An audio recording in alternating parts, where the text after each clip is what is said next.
Jodie, you're getting my first questions because I love witchy things, so I need to know everything about Aniseya's coven. First thing I wanted to ask about is there's mention that she thought Brendok would be a safe haven for her coven. Did you ever come up with any backstory in terms of why they landed there?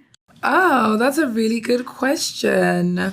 You know, because I am such a Star Wars novice and Leslie is such an expert, I really leaned on her for backstory, information, and also because there's this, there is a little bit of a paralyzing fear coming into something like this, where it matters so much to so many people, and you just don't want to upset anyone who loves it. And so I was like, here's an expert.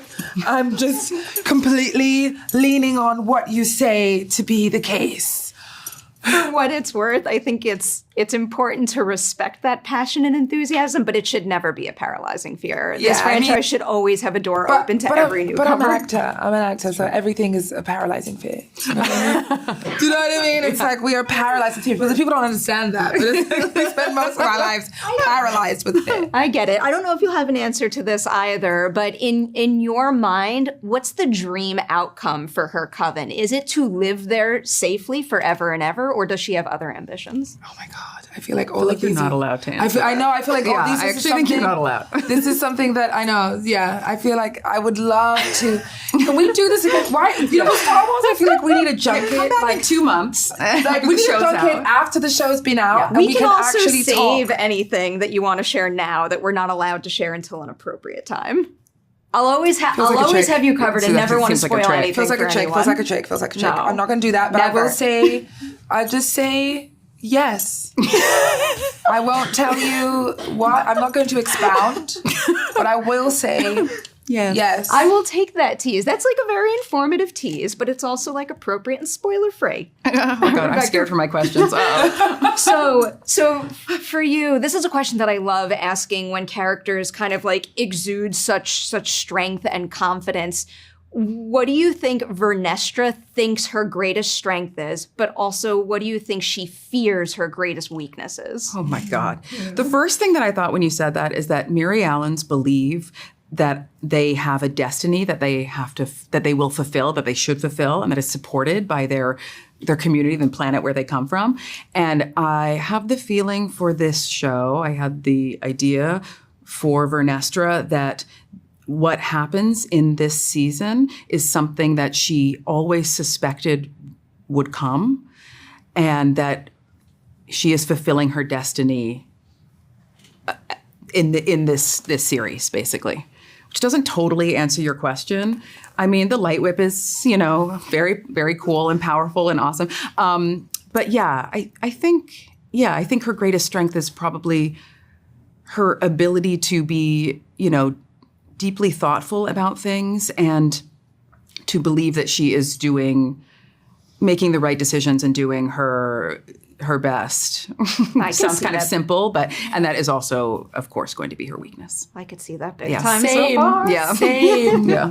Same. You brought up the Lightwhip. I'll go there next. In terms of the physicality of using a lightsaber, can you give us some subtle differences in terms of what you need to do to wield it in Lightwhip mode versus standard blade mode? You do have to twist the hilt to turn it into the Lightwhip, basically. And at this point, I believe she can do that with the Force. She no longer has to do it with her hands. And then you just have to be really careful because that thing flies around. Could take your head off. Okay. Yeah, I think that's why Jedi don't really mess with the Lightwhip that much, because it is dangerous. But yeah, there was a lot of risk business, Okay. Yeah. I trust her with it. I feel bad asking you this. I'm curious about Aniseya's relationship with the Force, because she is a Force user, but she is not obviously Jedi or Sith. So what do you think it means to her to have a connection with the Force that differentiates it from what they might feel? I think that...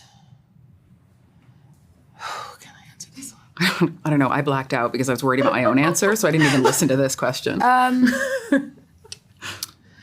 There is a philosophy that Aniseya believes in regards to the Force.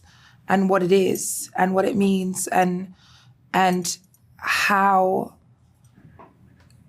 these witches are connected to it. I don't know how much I can kind of really talk about that, but it's not just like, obviously it's not some arbitrary thing. I mean, there is like, I feel like there's a point in which we're going to be able to really get into the whole like, yeah, you will find out, understanding and the like all of this information, and I can't tell you. These are high-level questions. These are really high-level questions. It's your job to dig I for know. more. While you're doing and, it. and also, it's the sign of a highly engaging show where I pick up on these nuances and little details and want to know more about them. But I'm scared and of the round table. The further that you get, the further that you get into the show as well, you will find out a little bit more about what that means. But I don't.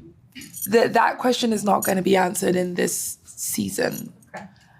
I think you'll have to keep coming back to kind of dig in and figure that's out. Not a problem. I'll keep coming back for more always. Yeah. I'll end on a big one for you, Rebecca. One thing I read that Leslie said about your character is that as a leader, she's trying to work out, how do we keep this institution going? How do we check it? How do we negotiate the level of power that we have?